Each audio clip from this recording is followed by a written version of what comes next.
నేనేమంటున్నా బ్రదర్, వాళ్ళందరికీ ఏది చెప్తే స్క్రిప్ట్ రాసిస్తే అది మాట్లాడతారు, దాంట్లో ఏముంటుంది. ఇప్పుడు పెద్ద సంఘటన జరగడం ఏంటిది, నన్ను పార్టీ నుండి విడగొట్టాలనేటటువంటి ఒక నిర్ణయం అది జరిగింది. జరిగిన తర్వాత ఇవన్నీ జరుగుతూనే ఉంటాయి, చిన్న చిన్న విషయాలు. అవంతా వ్యక్తులను సీరియస్గా తీసుకోవాల్సిన అవసరం లేదు. అల్టిమేట్గా నేనేమంటున్నా అంటే, నన్ను అడగకుండానే ఉరి తీశారు, కనీసం ఏమైందని కూడా అడగలేదు.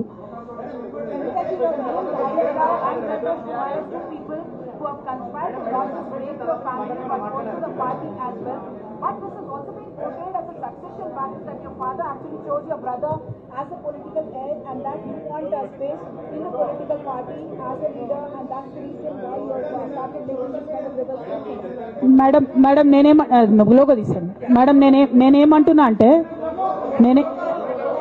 కింద పెట్ట నేనేమంటున్నా అంటే, ఇప్పుడు నేను మాట్లాడే ప్రెస్ మీట్ చూస్తున్నటువంటి రాజకీయ నాయకులకు కావచ్చు, బీఆర్ఎస్ పార్టీకి సంబంధం లేని వ్యక్తులకు కావచ్చు, వాళ్ళకి ఇది ఒక ఎంటర్టైన్మెంట్, ఇది ఒక వార్త. కానీ నాకు నా లైఫ్